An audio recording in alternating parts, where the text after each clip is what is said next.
There's an art to creating a scene that'll grip your readers emotionally, yet it's not really that difficult. For some people it comes naturally, and for others it takes practice. Here's a few pointers to making it happen. 1. Before you begin writing the scene, figure out what about it will make your readers care about it.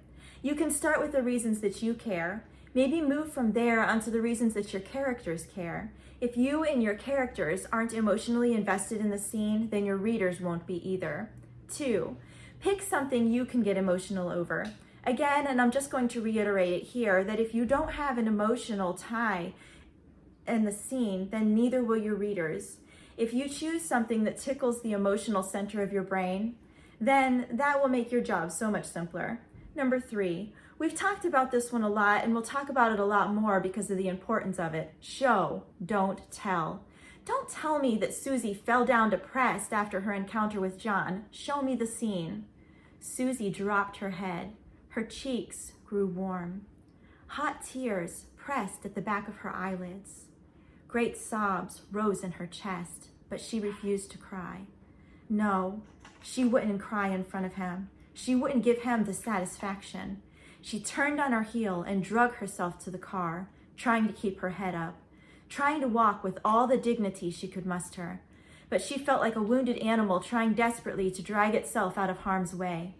She'd make it through this week, somehow. She only had to be around John 3 more days before she could go home. Number 4, don't show too much, though.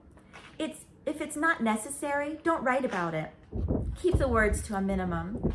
One way to lose a reader is to have too much irrelevant information in your scene.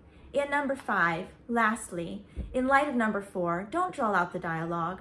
Having discussion between your characters is fine, but keep it to a minimum. For one, it's too easy to fall into the trap of telling instead of showing when there's too much dialogue.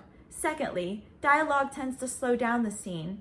Since there won't be much of it, make the dialogue that you have in your scene count. Skip the small talk and get right to the meat of the conversation. That's it. Now, since you've mastered writing a scene with emotion, write another and another until you've written the entire book with emotion.